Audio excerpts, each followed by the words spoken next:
armed and equipped contingent of Taliban led by Qari Fasihuddin. The supplies are scarcing right now. There is a scarcity of food, ration, water and other commodities of life for the valley. Ahmed Masood as well to reconsider policy towards surrendering. تو سمیرہ خان کا آپ نے clip سنا،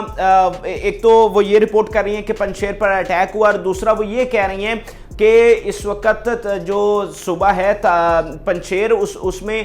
صورتحال بہت سنجیدہ ہے، صورتحال بہت گمبھیر ہے، کیونکہ طالبان نے پہلے تو ان کی کمیونیکیشن کٹ کی تھی، اب ان کا جو تمام سپلائی لائن ہے وہ بھی کٹ ہو چکی ہے، وہاں پر فوڈ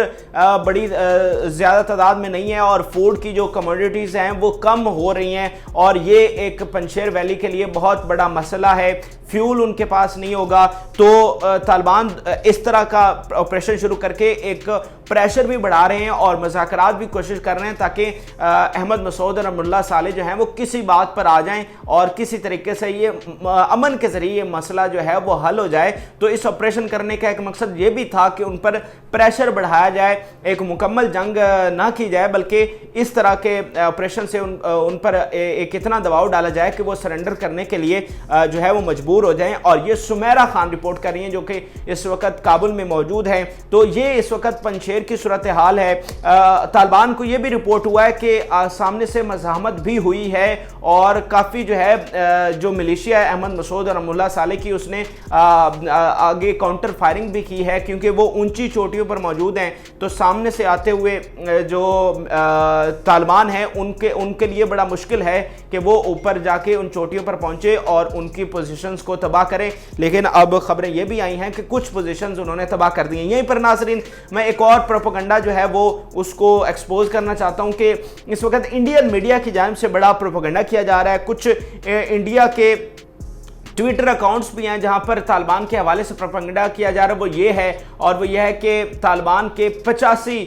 جو جنگجو ہیں وہ شہید ہو چکے ہیں، 85 جنگجو مارے گئے ہیں، اور کچھ جو ہیں وہ قیدی بھی بنا لیے گئے ہیں ملیشیا کی جانب سے۔ یہ اتنا بکواس پروپیگنڈا ہے کہ میں آپ کو بتا نہیں سکتا، بنا کسی ثبوت کے انڈین میڈیا پچھلے 2 ہفتوں سے لگا ہوا ہے، اور ابھی انہوں نے یہ اتنی بوگس نیوز دی ہے، میں کہوں گا کہ جس کی کوئی حقیقت نہیں ہے۔ یہ 85 طالبان جو ہیں وہ مارے گئے ہیں، تو یہ کچھ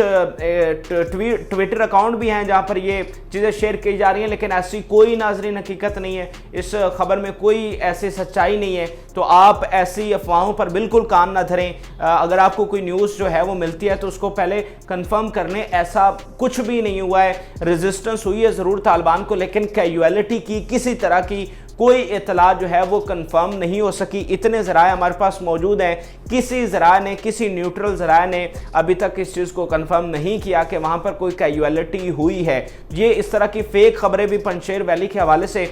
پھیلائی جا رہی ہیں۔ دوسرا، ملا ہیبت اللہ خونزادہ صاحب کی ایک اور تصویر بھی سامنے آئی ہے، اور وہ بھی آپ سکرین پر دیکھ سکتے ہیں۔